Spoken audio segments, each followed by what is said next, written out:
Hey guys, this is Husky-Flies back here again with the Detect X380, and I really need to switch these props around. I've been so lazy in doing that, but I need to look up what way these prop nuts are threaded, because you can see it has indicators on the arms and on the props for the direction they're supposed to be spinning, but I'm not sure which way these are threaded, and I'm trying not to break it.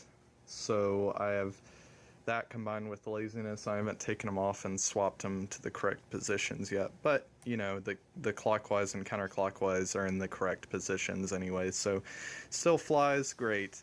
I've had this for a week now, about 7 days exactly, I think, and I have to say everything has performed well so far. I'll definitely keep you guys updated on any issues I have with it, but thus far it's been working pretty well. The GPS lock is pretty quick. Now I have noticed it seems like if you don't wait long enough, it will tend to drift even when the indicator says it has GPS lock. So it seems like you have to wait for that green indicator, and then you have to wait a few minutes on top of that to really get a good solid GPS lock. And of course, whenever you're flying, at least this is what I do, I hover it at low ground, you know, low to the ground first to make sure I have a good GPS lock and everything's behaving correctly, and then I'll take it up higher. You don't want something to go wrong while you're way up in the air. I did do one small modification to it. So far it's probably kind of hard to see with the sliding, but anybody who owns one of these, of course, knows exactly what it is. It's a really cheap thing you can get on Amazon or wherever, but it's just a little voltage monitor for the lithium polymer battery. So you can set it when you go below a certain threshold, it will start alarming. And I've got to say, I was a little worried I wasn't going to be able to hear it, but even when this thing is way up in the air, I can hear that pretty well. So it's obviously really, really loud. But I took a pair of wire cutters and I just made a little hole down here at the bottom where the hinge is for this battery door. And on this side, we've got the balance plug female socket. And on the other side, plugged into the actual monitor, we've got the balance plug male socket. So you know you have a male on any of these multi-cell li-poly batteries. So you'd basically just take this, and when you're hooking everything up, plug it into that. So as you can see, the battery fits in there fine. The door closes as well.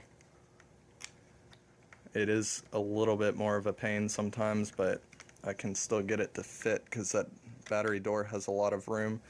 And here you can see number 3, 4.21, all 12.6, so overall 12.6 volts, 4.21, 4.19, and 4.21 on the 1, 2, and 3 cells, which is pretty even. So that's been useful. I just kind of wanted something audible, you know, something that I can see from the front and something that is audible. So this indicator on the back, if it gets into the low voltage warning, I don't have to be looking at the back of the quad to tell that it's in the low voltage warning. And that.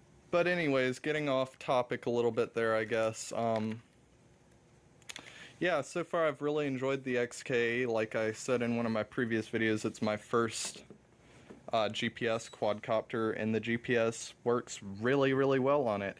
You've probably heard this in so many videos, but it's the truth, really. It's got a very solid GPS hold, position hold in air. Even if there's wind and stuff, it's still pretty solid. It'll tolerate the wind pretty well.